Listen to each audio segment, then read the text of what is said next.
Hello everyone. Today our discussion will be on Open Shortest Path First algorithm, OSPF. OSPF is a dynamic routing algorithm. So first let me discuss about the VLSM that is required for OSPF configuration, and then we will see the configuration in Cisco Packet Tracer. I am going to use a class C IP address 192.168.10.0/24, which is the subnet mask. So an organization requirement is going to be, it needs 5 subnets. Subnet A require 5 hosts, B 30, C 10, D 5 and E 2 respectively. So I have manipulated a table. In the table I have entered the subnets, number of hosts required. After getting the number of hosts required, we can find out the number of host bits that we have to take for consideration. The remaining bits we can give for the subnetting. For subnet A, the number of hosts required is 50. So 2 power 6 is equal to 64. So among 8 bits, that is the last octet 8 bits, among 8 bits, we can give 6 bits for the host and remaining 2 bits we can add it to the network. So our subnet mask is 24, right? /24, to that we can add +2. So it is going to be 26. For subnet B, the host requirement is 30. So we need 2 power 5, which is equal to 32 hosts we can accommodate for subnet B. So here we are going to use only 5 bits for the host. So the remaining 3 bits, that is 8 minus 5 is equal to 3. The 3 bits we can give it for the network. So 24 plus 3 is going to be 27. Likewise for subnet C, the requirement is 10. 2 power 4 is equal to 16. So only 4 bits we are going to use for the host. The remaining bits we can give it for the network. So 24 plus 4 is going to give you 28. Likewise for subnet D, 5 bits we need. 2 power 3 is equal to 8. So 3 bits we can give it for the host and remaining bits we can give it for the network. So 8 minus 3 is equal to 5. 24 plus 5 is going to give you 29. And likewise the last subnet requirement is E, which is 2 hosts are required. So the number of bits we have to get for the host is 2. 2 power 2 is equal to 4. So 8 minus 2 is going to be equal to 6. So that 6 bits we can include for the network. So 24 plus 6 is equal to 30. So you know how to find out the subnet mask. If you have any doubt, you can check my previous video. I have given in the description box. So the subnet mask is given. The first 3 octet will be only ones, and in the third octet the first 2 bits will be ones and the remaining will be zeros. So for the first bit it will be 2 power 7, which is equal to 128, and the 7th bit will be 2 power 6, which is equal to 64. So 128 plus 64 is going to give you 198. So likewise you can find the subnet mask for each and every subnets. So after you get the subnet mask, it will be you can find out the network address. So the requirement is for the first subnet is 50, right? So the given subnet network address is 192.168.10.0. So to that that will be the first subnet address. To that, if you add these 64 bits, you will get the network address for the second network. Similarly, to this 64, if you add this 32, you will get the network address for the subnet C. That is 64 plus 32 is 96. Then for the subnet D, to find the network address, add this 96 with this 16. It is 112. Okay. Similarly, you can do it for subnet E also. Once the network address is known, it will be easy for you to find out the address range, because dot zeros will be the network address. So the address range for the host will be from dot 1. Okay, so it is from dot 1 till dot 62, because dot 63 will be the broadcast address. Okay, so similarly I have given all the address range for the 5 subnets. Only difference what we have to note down in case of OSPF is, in OSPF it will be using the wildcard mask. That means it is a inverted subnet mask. It acts as an inverted subnet mask, but with wildcard mask the 0 bits indicates network part and 1 bits represent the host part. Okay, just you have to invert it. So when we consider the subnet mask, the first 3 octet will be ones, but in case of wildcard mask, the first 3 octet will be zeros and the last octet will be 63. Okay, so for the second subnet also, we have the subnet mask 255.255.255.224, right? So the first 3 octet will be inverted to zeros and 224 we got it by the first 3 bits, right? So we have to consider only the remaining bits for the wildcard mask. So what will be the wildcard mask here? It will be 0.0.0.31. Okay, so this 31 plus 224 will give you what? 225. Okay, similarly for the next one it will be 0.0.0.15. Okay, so 15 plus 240 is going to give you 255. Similarly for the next one 0.0.7. For the last one it is going to be 0.0.0.3. Okay, so this is the very important part in OSPF. Without wildcard mask you can't configure the network. Let me take 2 routers and then 2 switches under each router. I am going to make 5 network.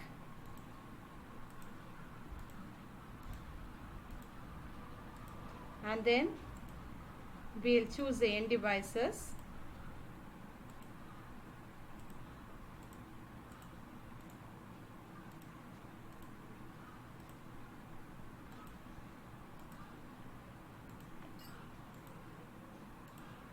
Okay, the end devices are chosen. Now we will give the connections.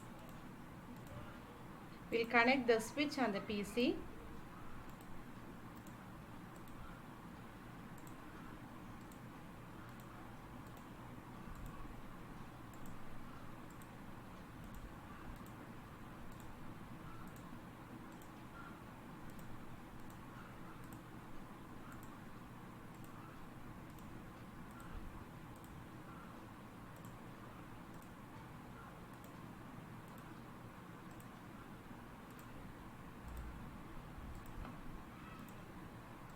So the switches and the PCs are connected. Now we will connect the router and the switches.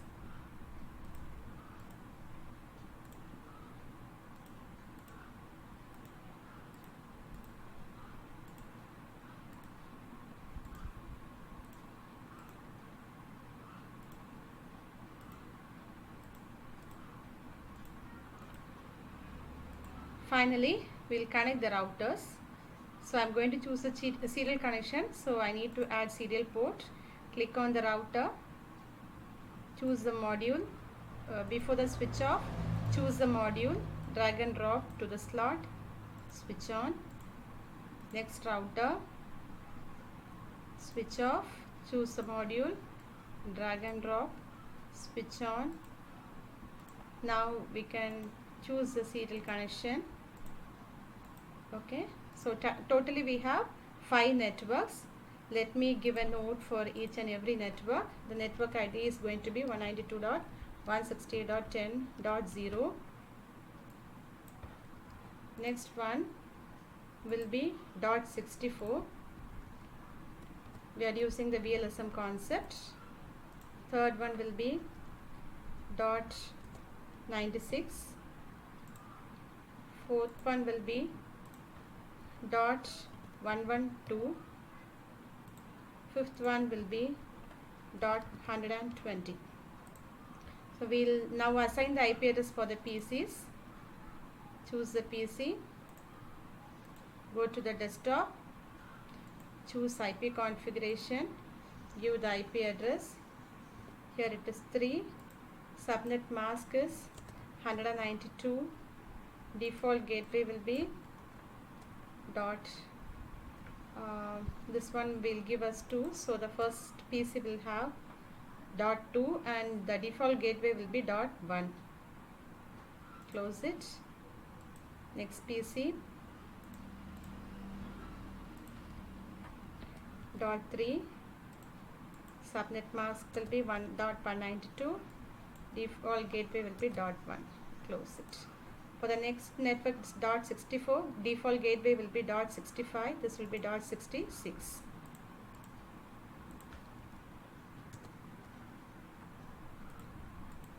Subnet mask is 224, 65, close it. This is 67.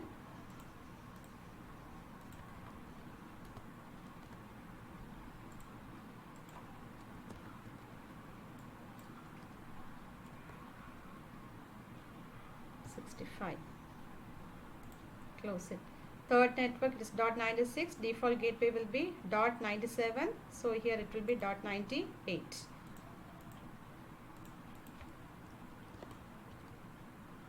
Subnet mask is 240, default gateway will be dot 97, close it. Here it is, the next one, 99, 240 is a subnet mask, 97, close it. Fourth network 112, so default gateway will be 113, this is 114.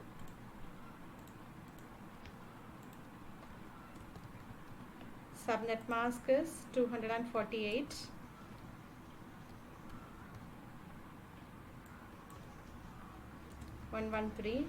close it.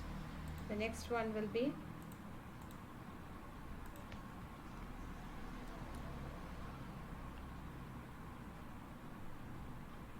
115, it is 248, default gateway will be 130, close it.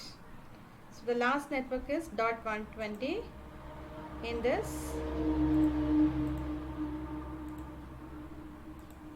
choose the router, go to the config, port is 0/3/0, give the IP address, it is 120, so we can give this as 121, and the gateway subnet mask is 252, switch on, close it. And for this one it is going to be